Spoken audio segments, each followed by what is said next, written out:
Doctors across the UK are to face annual checks on their skills to ensure they're safe to practice in what's been dubbed a medical MOT.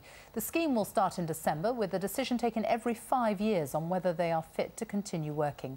The General Medical Council says it's the biggest change in medical regulation for 150 years. Sophie Hutchinson reports.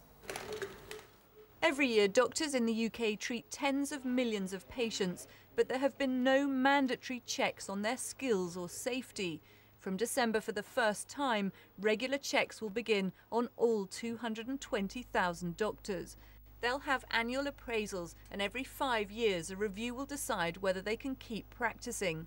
Concerns such as poor attitude and rudeness to patients could mean the renewal of their licence is deferred.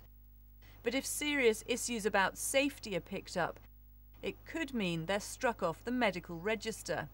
It's the biggest shake-up in medical regulation for 150 years. Patients trust their doctors, and the vast majority of doctors are good doctors. But I think patients need that assurance that doctors have been regularly checked. It's not enough to say that a doctor passed some exams 30 years ago. You wouldn't accept that of a pilot, and I don't think you should be able to accept it of a doctor. The lessons learned from the scandals of baby deaths at Bristol's Royal Infirmary and the serial killer GP Harold Shipman have helped to create the new checks. They're designed as a preventative measure to pick up on the early warning signs of problem doctors before tragedies occur. It can't be a tick box process.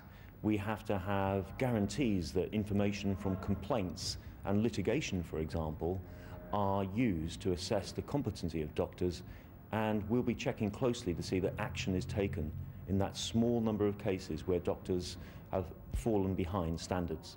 The process of assessments begins in around 6 weeks, but it won't be until 2016 that all UK doctors are regularly checked to ensure patient safety. Sophie Hutchinson, BBC News.